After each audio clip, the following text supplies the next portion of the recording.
Peer pressure तो अलग level का होता है। फाइनली रिमेंबर स्टूडेंट एंड मैं भी इस होता है जाकिर खान बिल्कुल भी गलत नहीं कहते क्योंकि मैं भी एक रिपीटर थी एंड ट्रस्ट मी उसी पैटर्न को आपको फॉलो करना है। अगर नीट में अच्छे मार्क्स चाहते हो तो ये गलती कभी मत करना वरना बहुत पछताओगे।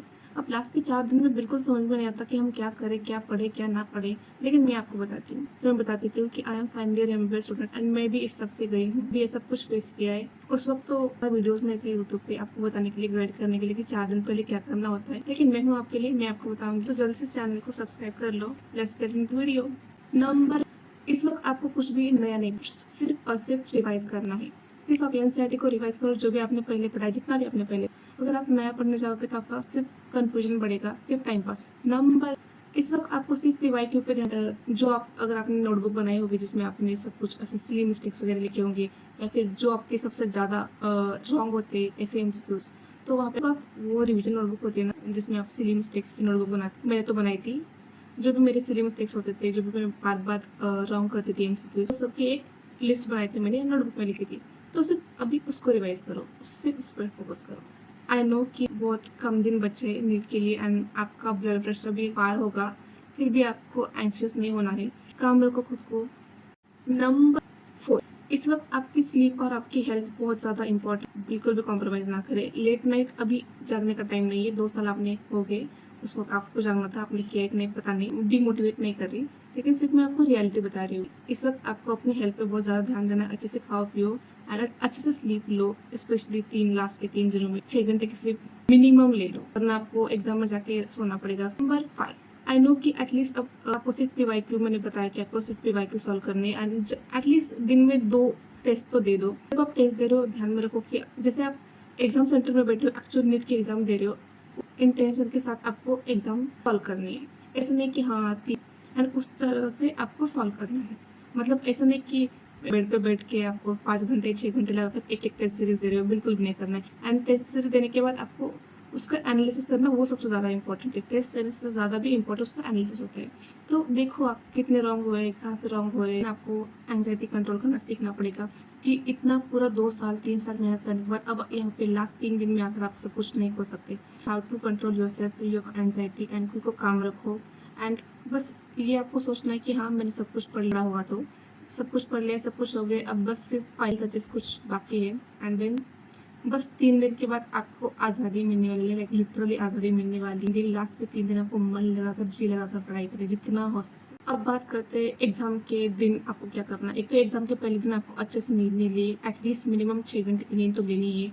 एंड अच्छे से एग्जाम के दिन आपको सब कुछ एडमिट कार्ड वगैरह आपको पता ही होगा, सब कुछ लेके जाना है एंड सारी चीज़ें ध्यान से ले लें। अच्छे से लंच करो प्रॉपर, पूरा पेट भर के, इतना ज़्यादा मत करो तो आप समझ रहे हो। और क्या, हाँ, आप पूरा साल, पूरे 2 साल आपने जिस पैटर्न को फॉलो किया है एग्जाम सॉल्व करते वक्त, उसी पैटर्न को आपको फॉलो करना है। ये नहीं कि पहले फिजिक्स सॉल्व करते थे यहाँ पे फाइनल एग्जाम में बायो सॉल्व करने लगे, नहीं। आपने अब तक जो सॉल्व किया है, जिस पैटर्न में सॉल्व किया है, उसी पैटर्न में आप फॉलो करो। करती थी मैं सबसे पहले बायो सॉल्व करती थी एंड मैं मुझे ईजी भी ज़्यादा था, तो मैं बायो सॉल्व करती थी एंड उसके बाद केमिस्ट्री एंड फिर लास्ट में फिजिक्स। नंबर 6 तो आपको ये एक गलती बिल्कुल भी नहीं करनी वरना आप बहुत पछताओगे। लाइक जब भी आप क्वेश्चन पढ़ा, अच्छे से एनालाइज करो उसको और आपको सिर्फ एक बार क्वेश्चन पढ़ना है। ऐसा ट्राई करना है कि एक बार में आपको क्वेश्चन को समझ लेना है। अगर नहीं समझ में आ रहा है तो सिर्फ 2 बार पढ़ो। तीसरी बार कभी मत जाना, फिर बहुत टाइम पास होने वाला, आपसे नहीं होने वाला, उसको छोड़ दो, आगे बढ़ो। तुरंत, लिटरली मैं बता रही हूँ, तुरंत आपको ओएमआर शीट पर मार्क करना है। अच्छे से क्वेश्चन नंबर देखो और उसका सिर्फ बराबर आंसर। ओएमआर शीट में क्वेश्चन नंबर देखो और उसका क्वेश्चन नंबर आंसर, तो आपका ओएमआर शीट पे अच्छे से मार्क करना, बराबर मार्क करना बहुत इंपॉर्टेंट है। लास्ट के 15 मिनट बचे, पूरा फिजिक्स आप सॉल्व कर रहे हो एंड लास्ट में 5 मिनट में आप सब सारी मार्कशीट ओएमआर शीट फिल करोगे। बिल्कुल भी ये गलती बिल्कुल भी मत करना, बिल्कुल भी टाइम नहीं मिलता बहुत आपके लास्ट मिनट में। आपकी एंजाइटी अलग लेवल की होती है। तो 7 तो अब टाइम खत्म हो गया, आपको जितनी मेहनत करनी थी आपने कर ली, आपने जितना पढ़ना था आपने पढ़ लिया। इस वक्त आपको कुछ ज़्यादा नहीं ओवर थिंक करना है। आई नो इस वक्त बहुत ओवर थिंकिंग होती है, अगर नहीं हुआ तो, अगर कम मार्क आए तो, अगर कोई कॉलेज नहीं मिला तो लोग क्या कहेंगे, घर में क्या कहेंगे, घर वाले क्या कहेंगे, आपको फ्रेंड्स क्या कहेंगे। पीयर प्रेशर तो अलग लेवल का होता है भाई। इस वक्त अगर आप स्पेशली अगर आप रिपीटर हो, आई नो इस वक्त अगर आप स्पेशली अगर आप रिपीटर हो, I know I can feel you, क्योंकि मैं भी एक रिपीटर थी एंड ट्रस्ट मी, मेहनत करने से सब कुछ होता है। जाकिर खान बिल्कुल भी गलत नहीं कहते थे। सच में मेहनत करने से सब कुछ होता है। आई एम अ रिपीटर, मैंने एक बार रिपीट किया है। अभी मैं एमबीबीएस के फाइनल ईयर में। आप मुझे देखो, ऐसा भी नहीं कि मैं बहुत ऐसे हाई लेवल की एकदम से टॉपर स्टूडेंट थी। I was also an average student आपकी तरह। एंड अगर मैं ये कर सकती हूँ तो 100% कर सकती हूँ। तो बस आपको खुद पे भरोसा रखना। नंबर 9, ठीक। तो जो लोग लास्ट तक बने हैं उनके लिए एक बोनस पॉइंट।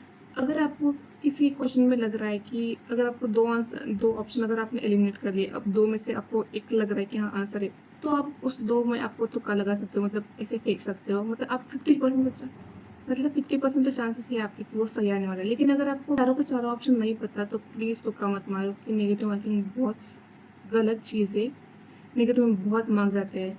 तो वैसे तुक्का तुक्का बोल के आपको बहुत मार्क जाएंगे नेगेटिव में, एक एक एक बोल के बहुत होते हैं। कंफर्म है कि नहीं आने वाले, तो आप लगा सकते हो तुक्का। एंड ये बहुत प्रो टिप है, मैंने बहुत यूज़ की थी। एंड फाइनली मैं आपको बता रही हूँ कि प्लीज़ लोड मत लो, हो जाएगा आपसे, मुझे यकीन है आप सबसे हो जाएगा। अगर आप यहाँ तक बने हो वीडियो के तो जल्द से सब्सक्राइब कर लो चैनल को, क्योंकि बहुत मेहनत लगी है मुझे सब कुछ याद करने में, क्योंकि अब 4 साल हो गए उस चीज़ को। यार अभी मेरी खुद की एग्ज़ाम आ रही है एंड मैं यहाँ पे आपके लिए ब्लॉग्स बना रही हूँ, वीडियोज़ बना रही हूँ। तो प्लीज़ सपोर्ट एंड मुझे एग्ज़ाम के दिन आकर बताना कि आपको कितने मार्क्स मिले। चलिए मिलते हैं नेक्स्ट ब्लॉग में, बाय।